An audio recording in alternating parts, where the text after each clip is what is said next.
Au nom du Père, du Fils et du Saint-Esprit, ainsi soit-il.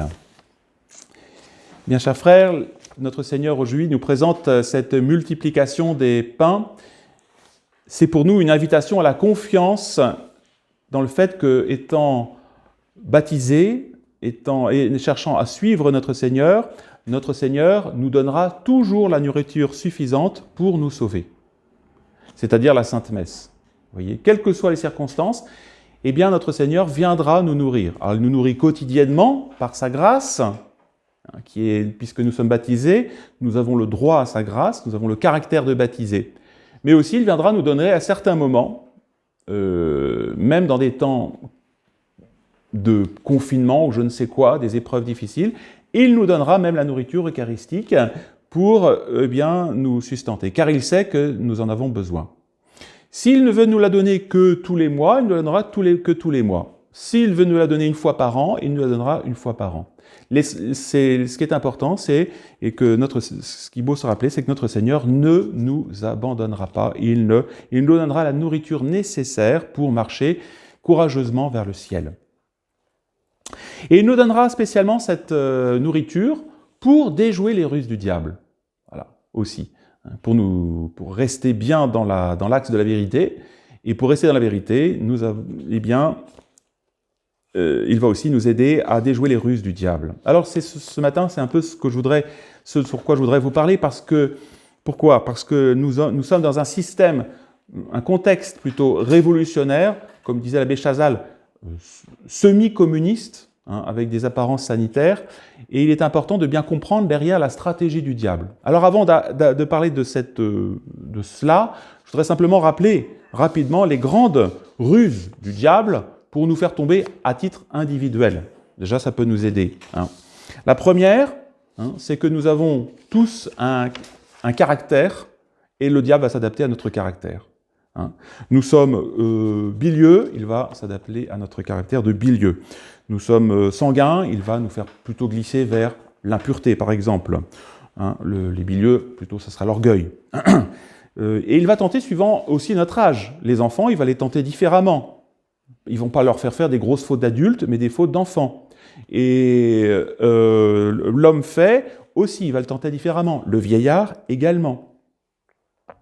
Chacun selon ses âges, ses goûts, ses tendances. Et donc, il est important de bien se connaître son caractère, pour savoir les points faibles de son caractère, parce que c'est par là que le diable va nous faire tomber. Première stratégie du diable. Deuxième, c'est le secret. J'en parlerai tout à l'heure après, dans la stratégie révolutionnaire. Il aime le secret, il aime à faire tomber les âmes par le biais du secret. C'est-à-dire, il va empêcher les âmes de s'ouvrir pleinement, par exemple aux confesseurs, ou à leurs parents, ou à des personnes qui pourraient les aider, et il va les faire glisser dans la dissimulation.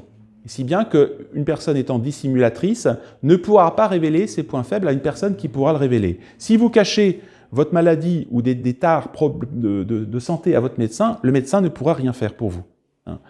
Et ça demande évidemment de l'humilité. Secret aussi par rapport à bien sûr des choses un peu honteuses, mais aussi des doutes de conscience. Nous avons tous des doutes de conscience. Dois-je faire ceci, cela ? Bien, on ne va pas demander conseil, on va rester dans son doute. Des tentations aussi par rapport, ou des occasions de péché dans lesquelles nous sommes trouvés, que ce soit même via Internet, via des choses comme ça, eh bien, on va pas en parler, voilà. Ou des fautes commises anciennes, bien sûr, mais ça, qui n'ont pas été pardonnées, ça c'est classique. Donc le secret.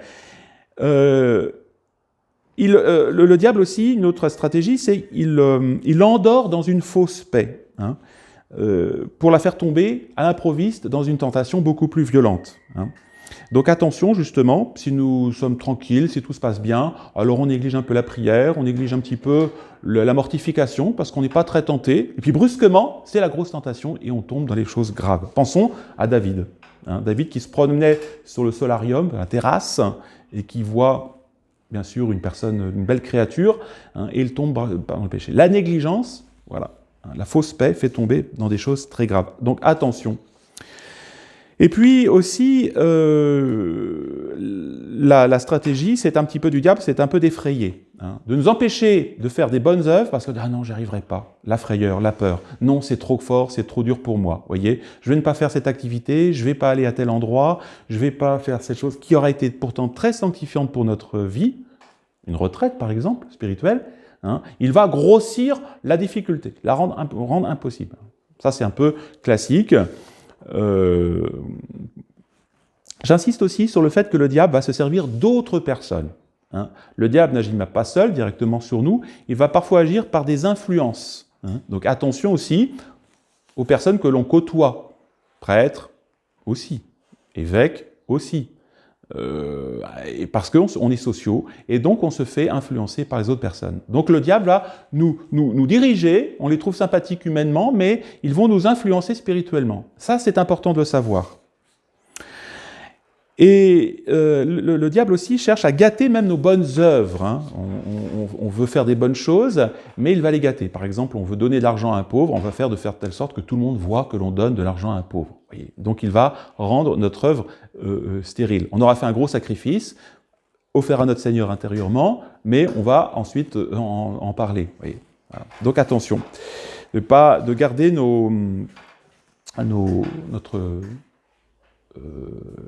la bonté de nos bonnes œuvres. Et puis, il va aussi tromper par l'apparence du bien. Hein, l'apparence du bien. On va, oui, je suis catholique, oui, je prie, mais c'est que de l'apparence. Le fond n'y est plus. Il n'y a plus l'âme, il n'y a plus le cœur. Hein. Attention à cela. Hein. Ou des œuvres même qui sont, aujourd'hui, même dans la Révolution, l'apparence du bien, au nom de la liberté, au nom du savoir, au nom de tout ça, on va entraîner les gens dans la corruption morale et intellectuelle. Voilà, je dirais, en gros, la stratégie du diable pour nous, et je pense que c'est important, on le sait, mais c'est bon de se rappeler que le diable utilise ces moyens. Mais ce matin, je voudrais aussi insister sur le fait qu'on vit dans un contexte révolutionnaire. Et ça, c'est aussi une autre stratégie du diable qui est beaucoup plus dangereuse encore, et on le voit aujourd'hui, les âmes tombent, je dirais, en masse dans le péché parce qu'elles sont dans un système de péché. Hein. C'est le Père Calmel qui en a très bien parlé, donc je vous invite à relire le Père Calmel. Il dit bien que nous vivons dans un appareil de domination. Hein. C'est-à-dire un ensemble de réseaux sociologiques hein, que nous ne pouvons pas éviter. Hein. Globalement, l'homme ne peut pas éviter ces réseaux humains, hein, et qui va nous pousser, je dirais malgré nous, enfin, quand même avec un certain consentement, à l'irreligion. Globalement, on voit les gens ne prient plus, les gens ne vont plus à la messe, n'ont plus de réflexe catholique, parce qu'on vit dans un contexte qui pousse à cela. Hein. Et le système est si bien fait, avec le laïcisme, avec la terreur ou l'ambiance globale, hein, on voit chez les gens qui ont quitté l'Église catholique une sorte, ou qui n'ont jamais connue, hein, dans notre monde actuel, on pourrait dire, c'est ce que dit le Père Camel, la possibilité de retourner à la religion catholique sont presque à tout anéanties. Très peu aujourd'hui de personnes qui ne sont plus catholiques, hein, vont réussir à retrouver la foi dans notre Seigneur. Très peu. Hein. On le voit, c'est ce qui explique aujourd'hui le tout petit nombre de catholiques, hein, en raison de ce contexte. Et il ne faut pas seulement, se méfier des idées ambiantes, hein, la philosophie idéaliste, gnostique, moderniste, etc., hein, qui imprègne tout, qui dans nos écoles, dans la littérature, hein, on pourrait dire, c'est l'organisation sociale. Hein. C'est ça le communisme, hein, en Russie, tel qu'il était vécu, c'était une organisation sociale combinée avec l'irreligion, hein, qui fait corps avec la vie. Et c'est ce qui fait que le catholique qui veut rester catholique est forcément un peu poussé à se retirer de la vie sociale, à être prudent, très prudent par rapport à la vie sociale. Hein. Et ça, nous savons que cette période a été prévue est indiquée dans les Saintes Écritures. Hein.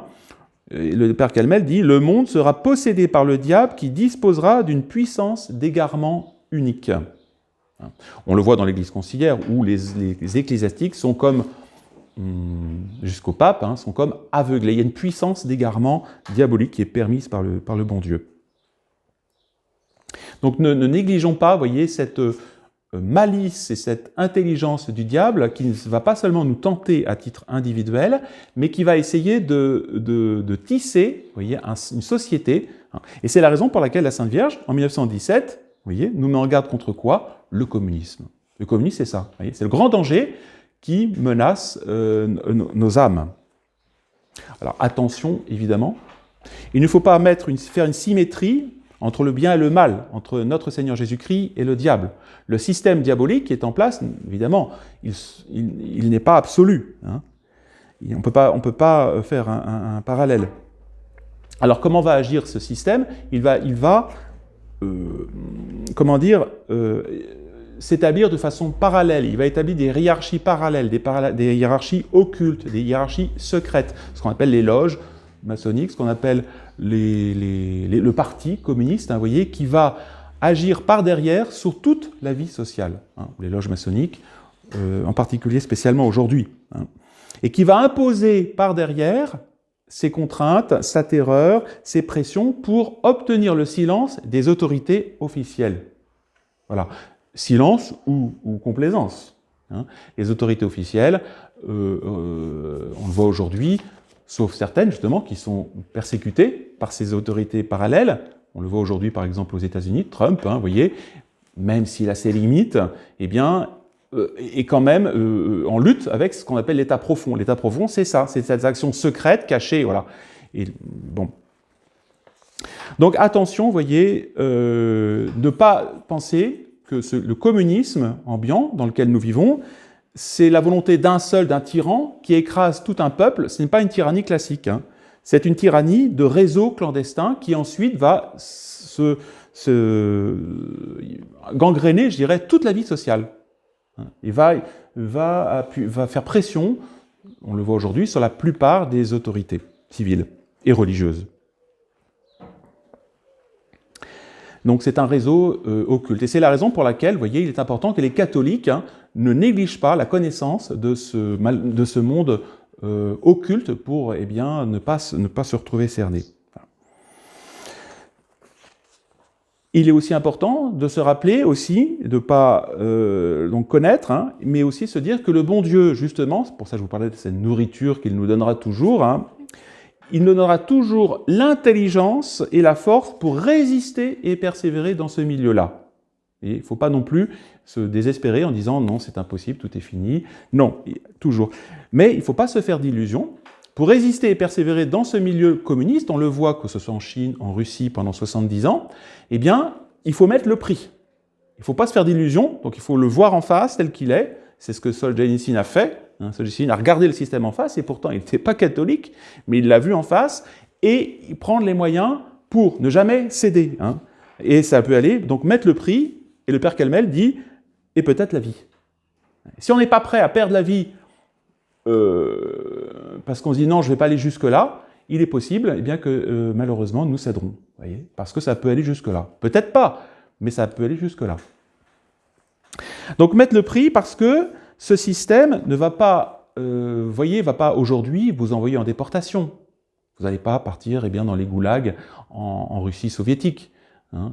Quoique un jour peut-être les camps FEMA, je ne sais pas, mais il va essayer, vous voyez, de nous étouffer dans une atmosphère de mensonge. C'est le mensonge aujourd'hui, hein, de nous étouffer. Alors, le mensonge, ce n'est pas forcément des gros mensonges, c'est aussi le silence, le fait de ne pas dévoiler ces choses-là. Hein.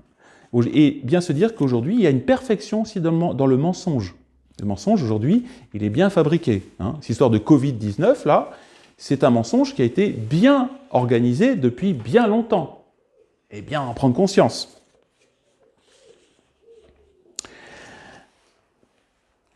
Voir aussi l'amplitude de cette action diabolique, hein, jusque dans les domaines, dans tous les domaines, hein, les contrôles administratifs, légaux sur l'agriculture, sur l'industrie, sur les universités, etc. Toute cette augmentation exponentielle de la puissance policière, hein, omniprésente, de cette publicité omniprésente, cette propagande pareil aussi obsédante, tous ces certificats qu'il faut faire pour tout et rien, hein. Ça, bien sûr, c'est un peu le propre d'un système socialisant et communiste. Hein. Mais surtout, hein, ce système, il faut bien se rappeler ce qu'il est, hein, c'est qu'il est commandé par un petit noyau de personnes qui sont absolument intouchables, dit le père Calmel, et qui va même donner l'impression, hein, l'apparence, de représenter légalement le pays. Voilà. Et donc il va essayer de réduire à silence, hein, tous ceux qui voudraient dénoncer cette imposture. Donc ça, bien en prendre conscience. Bien conscience que nous vivons dans ce contexte-là, et ne pas faire les bénis oui-oui, comme certaines congrégations qui s'imaginent pouvoir être reconnues officiellement. Voilà, vous avez compris. Alors pourquoi, la question c'est, pourquoi aujourd'hui les catholiques font mine d'ignorer toutes ces choses-là, hein? Pourquoi n'apprécient-ils pas justement cette action démoniaque qui pourtant, je dirais, voilà, que nous vivons et que nous sentons même, hein? Eh bien, le père Calmel nous donne cette réponse. Il dit ceci, c'est que les catholiques ne croient pas suffisamment à l'amour de Dieu, et que par son conséquent, ils ne pensent pas que Dieu puisse nous envoyer des fléaux aussi redoutables. Le communisme est un châtiment de Dieu. Le Covid-19, d'une certaine façon, cette tyrannie organisée à l'échelon mondial, c'est une permission divine pour nous faire comprendre que Dieu nous aime et qu'il faut aller en lui pour se sortir de cet enfer sur terre. Sinon, ça sera l'enfer sur terre. Même des gens qui ne sont pas catholiques de dire « Mais que sont en train de nous préparer ces gens-là, sinon l'enfer sur terre ?» Oui. Oui. C'est l'enfer sur terre, c'est ça. Si on n'a pas compris cela, eh bien, on aura beau essayer tous les moyens possibles pour sortir de cet enfer sur terre, on ne pourra pas. Le seul moyen, c'est de répondre généreusement à l'amour de Dieu. L'amour qui est, cet amour de Dieu, vous voyez, qui est tellement grand, tellement infini, que Dieu, vous voyez, est jaloux de son amour qu'il veut nous donner, qu'il nous envoie ses fléaux pour nous ramener à lui. Plus Dieu nous aime, si Dieu ne nous aimait pas, il ne permettrait pas qu'il y ait ce genre de preuve aussi forte. Comprenons-le bien, ce n'est pas une fatalité historique, bon, on n'y peut rien, c'est comme ça. Non, c'est une permission divine, les diables sont déchaînés par ce système pour nous faire comprendre l'amour divin. Et donc aussi, il faut se rappeler que Dieu, vous voyez, nous honore, nous, qui restons fidèles, jusqu'à nous jeter dans ces combats aussi rudes. Et pourquoi le bon Dieu nous envoie à ça aujourd'hui? Parce qu'il m'aime. Parce que le bon Dieu veut m'élever à la hauteur de sa vie divine qui est extraordinaire, infinie. Voilà. Alors, réponse à tout cela. Comment répondre généreusement? On va dire, mais qu'est-ce que le bon Dieu attend alors de nous, dans ces circonstances? Le père Calmel dit, il faut utiliser les armes d'une sainteté réaliste. Vous voyez, pas une sainteté imaginaire, comme on peut le concevoir dans certains endroits. Non, une sainteté réaliste, c'est-à-dire adaptée à ces circonstances. Autrement dit, prière, d'abord, c'est le fondement, hein, et jeûne, prière et pénitence, ce que Notre-Dame de Fatima nous demande, prière et jeûne. Et puis le père Calmel dit restauration des mœurs chrétiennes privées et publiques. Privées, vivent en privé déjà, dans la famille, au sein de notre famille, de façon intégralement catholique, pas de compromission. Donc dans la vie privée, le père Calmel dit qu'il faut se détacher des biens terrestres. Et on est de fait étant détaché de cœur, on peut avoir des biens terrestres, mais détaché de cœur, on sera beaucoup moins impressionné par les terreurs que nous impose ce monde-là. Les gens ont peur de perdre, si on a peur de perdre, à ce moment-là, on est beaucoup plus fragile. Confiance en la providence aussi. La providence mène toute chose. Celui qui aime le bon Dieu sera guidé par le bon Dieu. Fidélité aux lois du mariage, également. Le père Calmel en parle. Et c'est vrai qu'on voit aujourd'hui la chute dans le libéralisme, souvent, ça commence dans la trahison au niveau de la vie conjugale. Reconnaissance, dit le père Calmel, du primat de la contemplation et de l'état consacré, de la vie contemplative. La vie contemplative, c'est le sommet de la vie humaine et sociale, donc. Les moines, les monastères, les prêtres, la hiérarchie catholique, vous voyez, doit dominer la vie sociale. Et dans la vie publique, le père Calmel dit ceci, Voyez, ne pas se laisser égarer par ces puissances. Hein, c'est-à-dire être conscient de ce qui se passe. Refus de collaborer. Refus de collaborer. Persévérance aussi à dénoncer la malignité du système. Si on ne dénonce pas ce système, on rentrera dedans. Et bien sûr, les gens ne vont pas forcément nous écouter, mais il faut le dénoncer. En l'adaptant évidemment à notre auditoire. Évidemment, les gens ne sont pas aptes à entendre ce que je viens de vous dire. Voilà, refus de l'étatisme ici également. Hein. Et puis, pensez aussi, si on peut, faire des organisations professionnelles, se regrouper, tant que c'est possible, s'il y a une certaine indépendance professionnelle entre professionnels. Hein. Voilà, donc c'est ce que nous enseigne, vous voyez, le Père Calmel, qui a vu prophétiquement, vous voyez, qu'il a peut-être commencé à le voir déjà de son temps, ce que nous allions traverser et comment le diable allait faire chuter, je dirais, les catholiques dans ce monde actuel. Hein. Donc, aller jusqu'au bout de nos possibilités naturelles. On aura toujours des possibilités naturelles d'action, et il ne faut pas les négliger. S'entraider entre communautés naturelles, entre familles, entre membres, vous voyez, entre catholiques. Et puis, il faut que les communautés, que ce soit ici ou ailleurs, enfin les communautés chrétiennes, soient ferventes. Et peu importe leur nombre, je dirais qu'elles soient 2, 10, 30, il faut que les communautés soient ferventes. C'est important. Et puis, là encore, un certain retrait du monde, mais de toute façon, ça se fait naturellement, mais aussi un retrait du monde pour pouvoir être apôtre. Il ne s'agit pas de se retirer du monde pour laisser les gens dans les ténèbres. On doit rester des lumières et donc pouvoir éclairer. Voilà, et enfin, je termine par là, persévérer dans la vie de prière. Hein, c'est la vie de prière qui nous fait vivre en Dieu, qui nous fait vivre dans la réalité. Hein, la réalité, c'est Dieu, c'est l'union à Dieu. Alors demandons toutes ces grâces à notre Seigneur, vous voyez, pendant la Sainte Messe, hein, d'utiliser ces armes pour ne pas être victime des illusions du diable, ainsi soit-il. Au nom du Père, du Fils et du Saint-Esprit, ainsi soit-il.